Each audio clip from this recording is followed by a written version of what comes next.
Penuntun Saat Teduh Sinode Gereja Kristen Jakarta, Selasa 3 November 2020.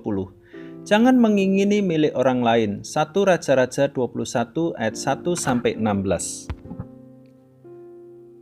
Kebun anggur Nabot. Sesudah itu terjadilah hal yang berikut. Nabot orang Yisrael mempunyai kebun anggur di Yisrael di samping istana Ahab Raja Samaria. Berkatalah Ahab kepada Nabot, "Berikanlah kepadaku kebun anggurmu itu, supaya kujadikan kebun sayur, sebab letaknya dekat rumahku. Aku akan memberikan kepadamu kebun anggur yang lebih baik daripada itu sebagai gantinya, atau jikalau engkau lebih suka, aku akan membayar harganya kepadamu dengan uang." Jawab Nabot kepada Ahab, "Kiranya Tuhan menghindarkan aku daripada memberikan milik pusaka nenek moyangku kepadamu." Lalu masuklah Ahab ke dalam istananya dengan kesal hati dan gusar karena perkataan yang dikatakan Nabot orang Israel itu kepadanya. "Tidak akan kuberikan kepadamu milik pusaka nenek moyangku." Maka berbaringlah ia di tempat tidurnya dan menelungkupkan mukanya dan tidak mau makan. Lalu datanglah Isabel istrinya dan berkata kepadanya, "Apa sebabnya hatimu kesal sehingga engkau tidak makan?" Lalu jawabnya kepadanya, "Sebab aku telah berkata kepada Nabot orang Yisrael itu, berikanlah kepadaku kebun anggurmu dengan bayaran uang, atau jika engkau lebih suka, aku akan memberikan kebun anggur kepadamu sebagai gantinya." Tetapi sautnya, "Tidak akan kuberikan kepadamu kebun anggurku itu." Kata Isabel istrinya kepadanya, "Bukankah engkau sekarang yang memegang kuasa raja atas Israel? Bangunlah, makanlah, dan biarlah hatimu gembira. Aku akan memberikan kepadamu kebun anggur Nabot orang Israel itu." Kemudian ia menulis surat atas nama Ahab, memeteraikannya dengan meterai raja, lalu mengirim surat itu kepada tua-tua dan pemuka-pemuka yang diam sekota dengan Nabot. Dalam surat itu ditulisnya demikian, "Maklumkanlah puasa dan suruhlah Nabot duduk paling depan di antara rakyat. Suruh jugalah 2 orang dursila duduk menghadapinya, dan mereka harus naik saksi terhadap dia dengan mengatakan, 'Engkau telah mengutuk Allah dan Raja.' Sesudah itu bawalah dia keluar dan lemparilah dia dengan batu sampai mati."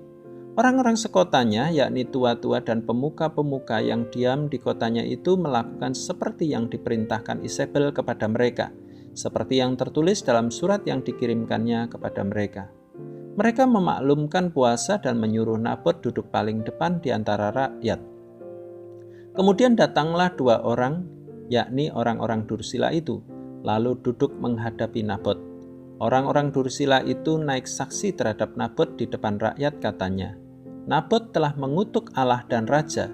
Sesudah itu mereka membawa dia keluar kota, lalu melempari dia dengan batu sampai mati. Setelah itu mereka menyuruh orang kepada Isabel mengatakan, "Nabot sudah dilempari sampai mati." Segera sesudah Isabel mendengar bahwa Nabot sudah dilempari sampai mati, berkatalah Isabel kepada Ahab, "Bangunlah, ambillah kebun anggur Nabot orang Yisrael itu menjadi milikmu, karena Nabot yang menolak memberikannya kepadamu dengan bayaran uang sudah tidak hidup lagi. Ia sudah mati." Segera sesudah Ahab mendengar bahwa Nabot sudah mati, ia bangun dan pergi ke kebun anggur Nabot orang Yisrael itu untuk mengambil kebun itu menjadi miliknya. Mengingini milik orang lain adalah larangan Tuhan kepada umat-Nya. Tidak hanya untuk bangsa Israel pada masa Perjanjian Lama, namun juga hingga kita pada masa kini. Mengingini milik orang lain lahir dari hati yang tidak puas akan milik diri sendiri, tidak mensyukuri pemberian Tuhan.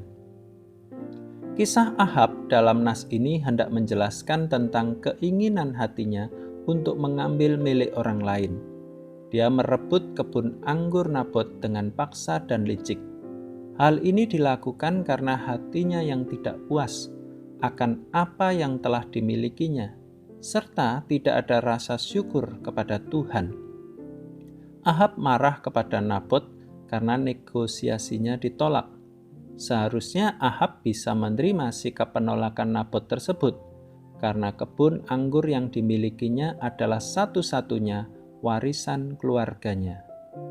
Namun, Ahab menjadi begitu murung, mengurung diri dan tidak mau makan. Karakter Ahab adalah seorang yang ingin memiliki milik orang lain, tidak dewasa, mudah marah, manja. Hal ini terbukti dari tindakannya yang meminta dukungan kepada istrinya, Isabel. Karakter Isabel sendiri adalah jahat, sombong, membenarkan yang salah, dalam hal ini suaminya, menyakiti, bahkan membunuh yang benar. Ahab dan Isabel sama-sama tidak peduli dengan kejahatan hati mereka. Hati nurani mereka dibiarkan mati demi memuaskan keangkuhannya. Bagaimana seorang raja Israel bisa memiliki karakter yang begitu buruk? Karena tidak pernah membereskan paket racun yang menggerogoti hatinya. Bagaimana dengan hidup kita selama ini? Adakah kita juga belum dewasa? Juga cenderung mengingini milik orang lain?